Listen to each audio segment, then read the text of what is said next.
ઘઉંના ભરેલા એક કોથળાની કિંમત અચાનક લાખોની થઈ જાય તો? એક વ્યક્તિ ઘઉંનો એક કોથળો ખરીદીને રાતોરાત લાખોપતિ બની જાય તો? અને બજારમાંથી લાવેલા ઘઉંના કોથળાને ખોલતા જ તેમાંથી સોનાના ઘરેણાં નીકળવા લાગે તો?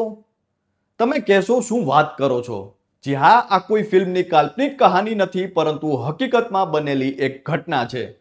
જી હા, હાલમાં જ સતત સંઘર્ષ કરીને સામાન્ય જીવન જીવતા એક વ્યક્તિ કે જે કરિયાણાની દુકાનથી પરિવારનું ગુજરાન ચલાવે છે, અને હાલમાં જ તે વ્યક્તિ એક ખેડૂત પાસેથી ઘઉંની ખરીદી કરીને લાવે છે. આ ઘઉંને દળવા માટે તે કોથળામાંથી ઘઉં બહાર કાઢે છે, જેમાંથી ધબ દઈને કોઈ વસ્તુ નીચે પડે છે. તે જોવે છે તો એક ટિફિન મળી આવે છે. તેમાં વજન લાગતા આ વ્યક્તિ એ ટિફિનને ખોલે છે, અને ખોલતાની સાથે જ તે ચોંકી જાય છે અને તેની આંખો ખુલ્લી રહી જાય છે, કારણ કે ટિફિનમાં હતા સોનાના દાગીના. બાદમાં તો જે થયું તે સાંભળીને તમે પણ આશ્ચર્યચકિત થઈ જશો.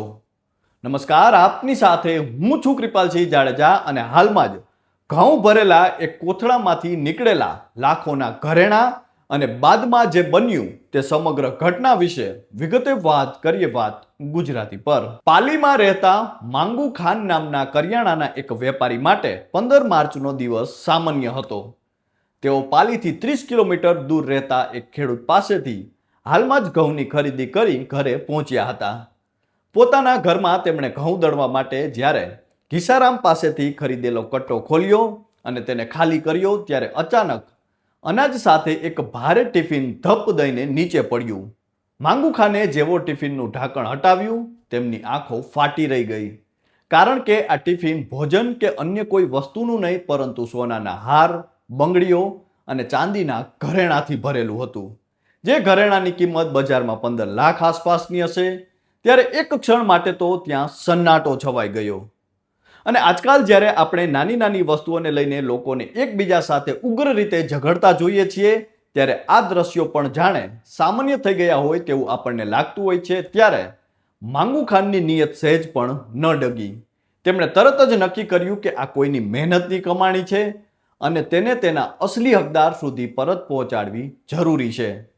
બાદમાં માંગુ ખાને સહેજ પણ વિલંબ કર્યા વગર જેની પાસેથી ઘઉંની ખરીદી કરી હતી તે ખેડૂત ઘીસારામને ફોન કર્યો અને ખૂબ જ ચતુરાઈથી કહ્યું કે ભાઈ, જે ઘઉં તમે આપી ગયા હતા તેમાં કંઈક સમસ્યા છે, તો અત્યારે જ દુકાન પર આવી જાઓ. બિચારો ખેડૂત આ સાંભળીને ગભરાઈ ગયો. તેને લાગ્યું કે કદાચ ઘઉં ખરેખર ખરાબ નીકળ્યા છે અથવા કોઈ મોટી ભૂલ થઈ ગઈ છે. થોડી જ વારમાં તે ડરતા પગલે દુકાને પહોંચ્યો, જ્યાં ગામના અન્ય કેટલાક લોકો પણ ત્યાં હાજર હતા. માંગુ ખાને ગ્રામજનોની હાજરીમાં જ આ ઘરેણાથી ભરેલું ટિફિન ઘીસારામના હાથમાં સોંપ્યું, ત્યારે ખેડૂતના પગ નીચેથી જમીન સરકી ગઈ. બાદમાં તેને હકીકત જાણવા મળી કે તેની પત્નીએ અજાણતામાં જ આ ખજાનો કોથળામાં મૂકી દીધો હતો, અને અજાણતા જ એ ઘરેણાં ભરેલું ટિફિન પણ ઘઉં સાથે તેણે માંગુ ખાનને વેચી દીધું હતું. બાદમાં આ ઘરેણાં તેને પરત મળતા જ તે પોતાના આંસુ રોકી શક્યો નહીં અને રડવા લાગ્યો. ઘીસારામની આંખોમાં ઝળકતો તે ડર અને પછી અચાનક મળેલી રાહત જોઈને ત્યાં હાજર દરેક વ્યક્તિ ભાવુક થઈ ગયા હતા. આ ખેડૂતે કહ્યું હતું કે આ ઘરેણાં તેની દીકરીઓના છે. તેને રાત દિવસ એક કરીને પોતાની મહેનતથી આ ઘરેણાં ભેગા કર્યા છે.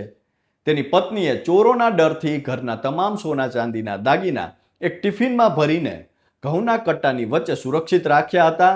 ઘીસારામને આ વાતનો અંદાજો નહોતો કે કટ્ટામાં ઘઉંની વચ્ચે કંઈક બીજું પણ રાખેલું છે.